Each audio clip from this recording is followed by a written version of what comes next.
Republican credo can be summed up this way: help the rich, hurt the middle class. The whole year can be summed up in that one sentence. Republicans have spent every waking hour catering to the wealthy and special interests, leaving the middle class and those struggling to get there as an afterthought. In doing so, the Republicans have cemented their legacy as the party of the rich. If you ask the top 1% how Senate Republicans did this year, they'd give them an A. If you ask the wealthy and powerful corporations how Republican senators did this year, they'd give them an A. If you ask the wealthy Americans who have taken advantage of tax loopholes how they did this year, they'd give the Republican senators an A. But if you ask middle-class Americans how the Republican Senate did this year, they'd give them a big, fat, red F.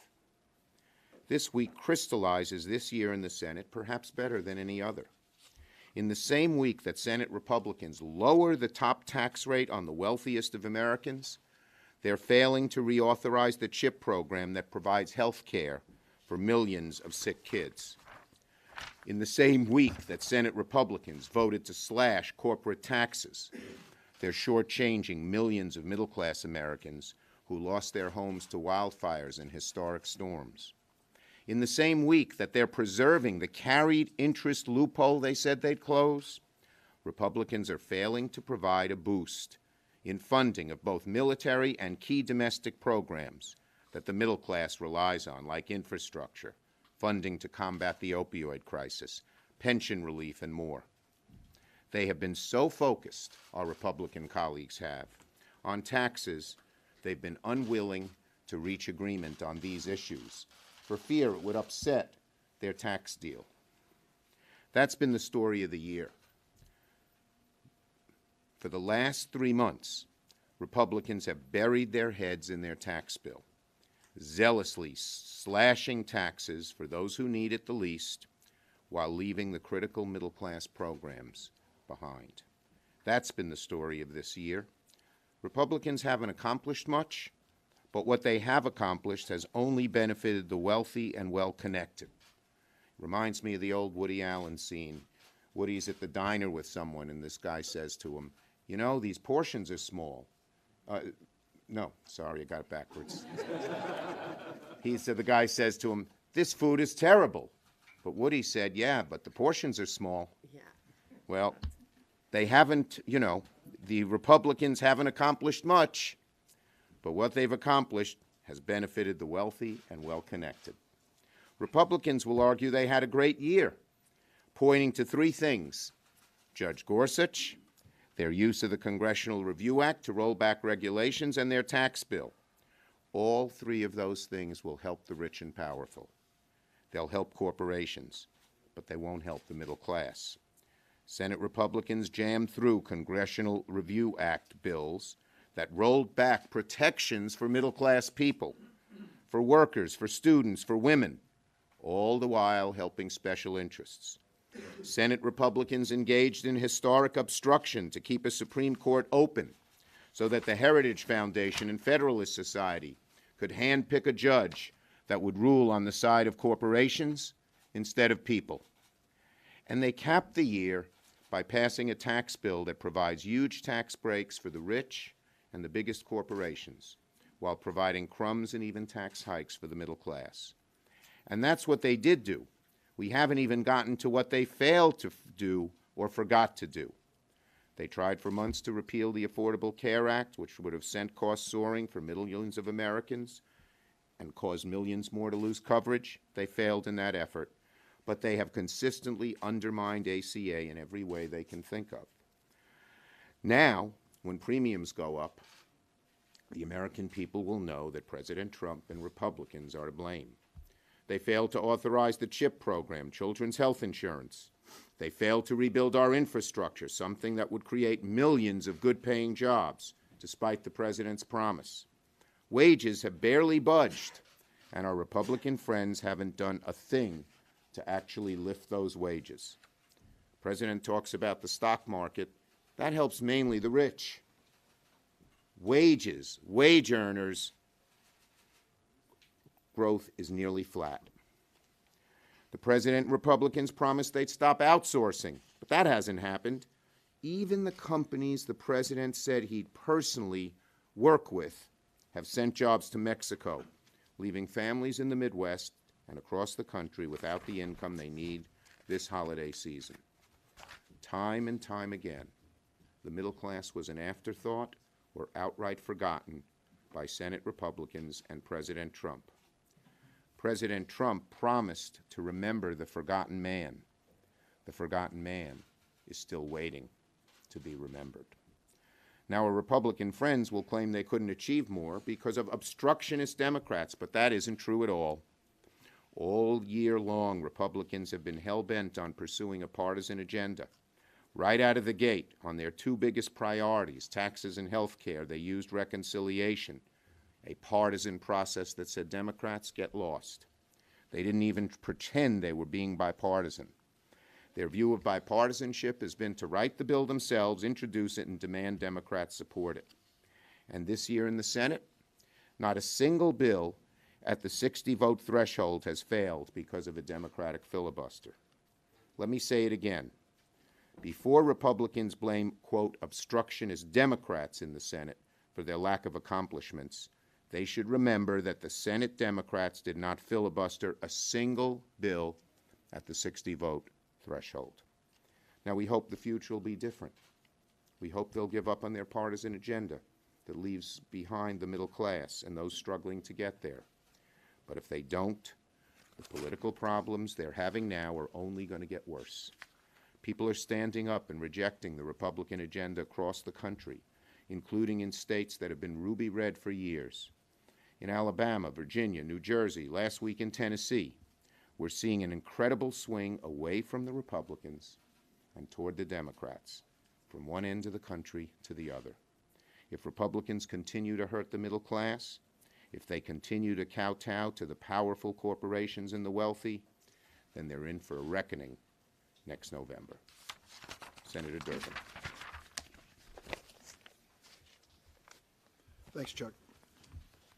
If you're going to be doing your Christmas shopping at the gift shops in Springfield, Illinois, for your favorite Lincoln mementos, just remember that sign that says, if you break it, you own it. And that's our message to the Republicans. What you've broken, you own. So yesterday, in a flourish of rhetoric, the president said, we've eliminated, we've repealed Obamacare. What it means, of course, is that 13 million Americans are going to lose health insurance protection because of this tax bill. And many others, millions of others, are going to see their health insurance premiums go up 10, 20% or more because of this Republican tax bill. The American people say health care is their number one priority. It was the driving issue in the Virginia campaign. And look what the Republicans have done when it comes to health care protection in America. But that isn't the end of the story of what they've broken. They've broken promises, too. How many speeches have we heard, or in the words of old fellow by the name of David Obey, how many times have the Republicans posed for holy pictures when it comes to our national debt? How many speeches have they given about the sanctity of fiscal conservatism and cutting our debt? They just added $1.5 trillion to our national debt with their tax bill in order to give tax breaks to the wealthiest people in America and the biggest corporation. That is the biggest broken promise that any Republican could make. And the third one, of course, is the broken promise that President Trump and Republicans made to working families across America. They told the working families in the last campaign, you will be our priority. We hear your suffering. We're on your side. Look at that tax bill and try to imagine for a minute how giving a tax break to the wealthiest people in America is going to help those who are working families and middle-income families. We know that by the year 2027, over 80% of all the tax relief that they have generated out of this bill is going to go to the top 1% in America. Another broken promise, and they own it. They're going to own it all the way to the election in November of next year. Senator Murray. Well, thank you, Senator Durbin, Senator Schumer, Senator Stabenow. You know, I have to say at the beginning of this year, I held out some hope that President Trump was serious about what he said over and over on the campaign trail, that he was going to put workers first and fight for the middle class.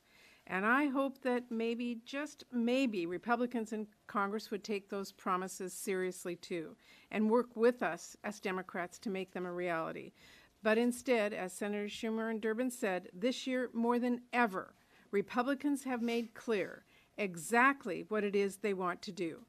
Take from the very people President Trump said he would help and give it to the wealthy and special interests. Now, thanks to the work of people across the country who stood up and fought back, Republicans have not always succeeded. But one way they've jammed through their damaging agenda is by rolling back rule after rule designed specifically to protect our workers and retirees and students and women. Instead of helping workers left behind in today's economy, Republicans made it easier for corporations to hide workplace dangers from workers, putting those workers' lives at risk. And they rolled back that rule simply designed to help make sure that everyone, men and women, get paid fairly on the job. Instead of dealing with the retirement crisis, keeping workers up at night, Republicans took away options to help them save for their retirement. And rather than simply leaving key protections in place that were designed to help all students get a high-quality public education, which really should not be controversial, Republicans acted to undermine those guardrails. Even though millions of men and women get affordable quality care at Title X family planning clinics, each care that they otherwise might not be able to afford, Republicans bowed to extreme right-wing ideology and made it possible for states to discriminate against providers when making funding decisions, a choice which could leave people who are most in need of care going without. Now, that's a long list of damage done to the middle class, to Democrats and Republicans and people across the country. And I could keep going. There was a lot more. With so many middle-class workers and families are being hurt by these policies, it's really worth asking, who got the help? Just like the Republican tax bill, the answer is already clear. Those at the top. Massive corporations that care more about boosting profits than treating their workers fairly. And special interests that drown out women who can't access health care they need and children who all deserve a quality public education. So this isn't a mystery. It's very clear who Republicans are putting first and who, frankly, isn't on their list at all. But the massive burden they put on the middle class is wrong for families and for our country as a whole. This isn't the direction we should be headed in. Democrats know that, and you better believe that people across the country know it. We are headed into 2018 ready to fight back harder than ever against the backward policies and even more backwards priorities this Republican-controlled Congress is forcing on our families and on our communities. Senator Stabenow. Thank you, Senator Murray, and to all of my colleagues. This year's made it very clear who the Republicans are fighting for and who we as Democrats are fighting for. They, over and over again, as colleagues have talked about, have made the focus on the wealthy and the well-connected, a tax giveaway for the top 1%. Over and over again, Democrats are putting middle-class families first. That's what's been happening all year, and as we go into next year and look at the budget fights, we expect the same thing. Wealthy and the well-connected being fought for by Republicans, middle-class families being fought for by Democrats. And in fact, this White House, from the White House on down, they have made America's middle class a whole lot of promises in 2017. I can tell you, coming from Michigan, they made a whole lot of promises in 2016 to the people that I represent. They promised they'd invest in our infrastructure, putting people back to work, rebuilding roads and bridges and water and sewer systems in Michigan and beyond. And yet, middle class families are still waiting. When I think of the huge new deficit that they are willing to create, $1.5 trillion, to give huge tax breaks to the wealthiest Americans, and that's okay with them. You know, if they were going to take that $1.5 trillion deficit, you could create 22 million jobs, middle-class jobs, rebuilding America.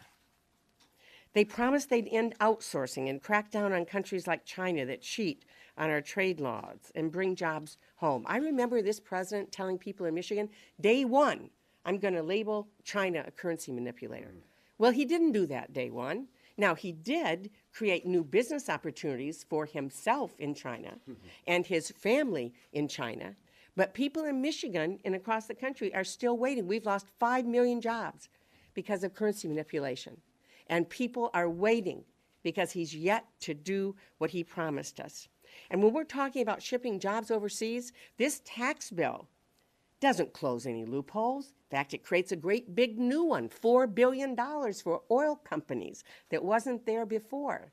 But they wouldn't even take up my Bring Jobs Home Act that would say when workers lose their jobs because a company's shipping the factory overseas, that they don't have to pay through their tax code for that move. But somehow the Republicans were okay with closing a loophole that says if somebody wants to move from the West Coast to Michigan for a new job, they can't write off their move anymore. But the company can still do it. So from taxes to jobs to protecting people's pensions to fighting the opioid epidemic, Republicans are great at making promises. Unfortunately, middle-class families are still waiting for them to keep them. Our families in Michigan and across this nation deserve to know that somebody has their back today and tomorrow, and we're here to say we do. We are ready with a strong infrastructure bill that was put on the president's desk in January.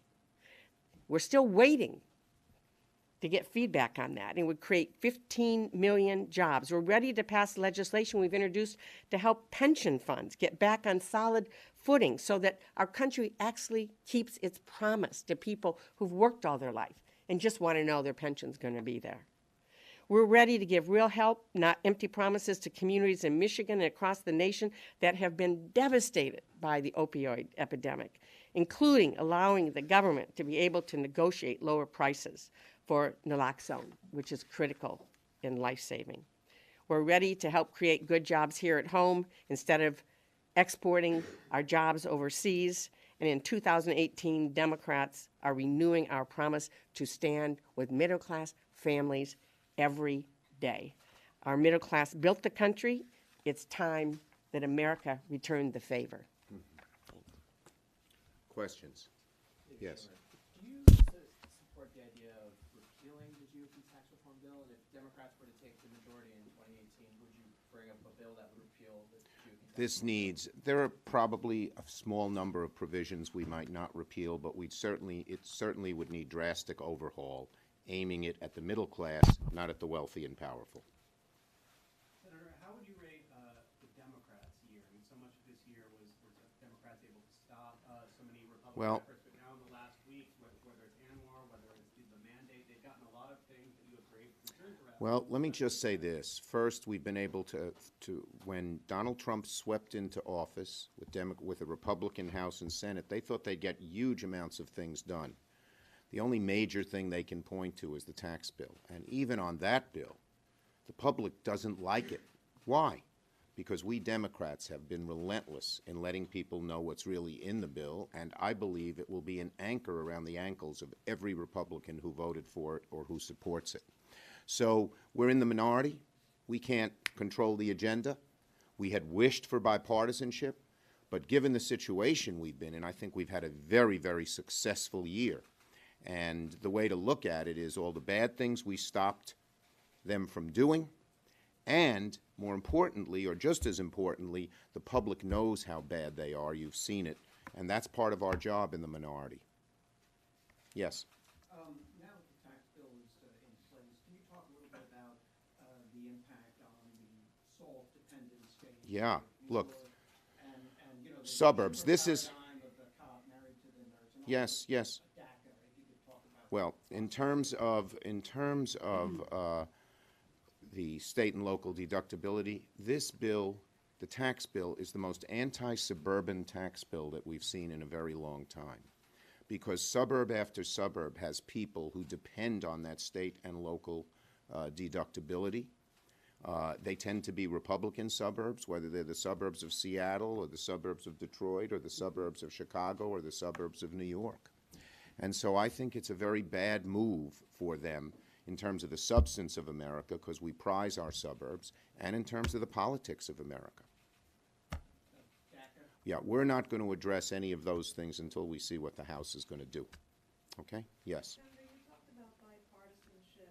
I'm wondering, given how this year has gone, what is your assessment of whether you can find any area of bipartisan cooperation? Look, we have tried over and over again. Even in the tax bill at the late hour, 3 Democrats and 3 Republicans sat down and came up with a much better plan. And immediately the Republican leadership pulled the Republicans away from it. They said, and there's an article today that plots this out, I don't know if it's in which of the major newspapers, in the Washington Post, that the Republican leadership, some people said, let's work with the Democrats. And the leadership said no. Why? The hard right has such a pull on the Republican Party that any form of compromise that does things in the middle splits their party. So politically, it's a disaster for them. Substantively, it's a disaster for the American people. So do you see any area where you can find? Well, look, as Debbie said, a year ago, we put infrastructure on the president's desk. Now, he's been all over the lot. Some days he said public-private partnerships, and other days he said he realizes public-private partnerships don't work. We had hoped that some of the money for bringing money back from jobs overseas would go into infrastructure. They used it all to reduce taxes on the wealthiest corporations. So hope springs eternal, but they'd have to be a real reversal from the way they've operated now. And why have they operated that way? Because the hard right has just inordinate power in the Republican Party and scares their leadership, scares their membership, and pulls them in the direction that they're only helping the wealthy, the powerful corporations, not the middle class. I mean, if they head in a direction, as they seem to be, to cut Medicare and Medicaid and Social Security, every Democrat will be united in fighting them tooth and nail. Senator Schumer? Yes. Senator Schumer, all of you voted for the PAYGO law in 2010. Yeah, as I said, we're not talking about that issue until we're not talking about that issue until we see what the House does. Senator Schumer, thank you.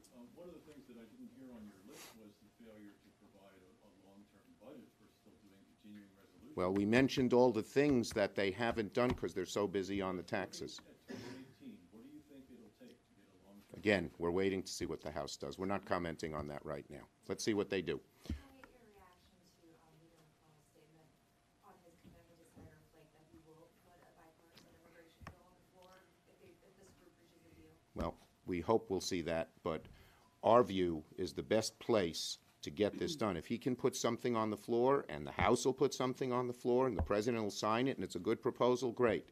But our view is the best place to get this done will be as part of the caps deal and the omnibus, and that's what we're going to be fighting for. Thank you, everybody. Can you actually point out which parts of the tax bill you would repeal? No. Which Lots of it. which parts you like? Very few. I mean, I would just say this, even the parts we like aren't good enough. Child tax credit, measly. We proposed a bigger one. We wouldn't repeal what they did, we try to make it better.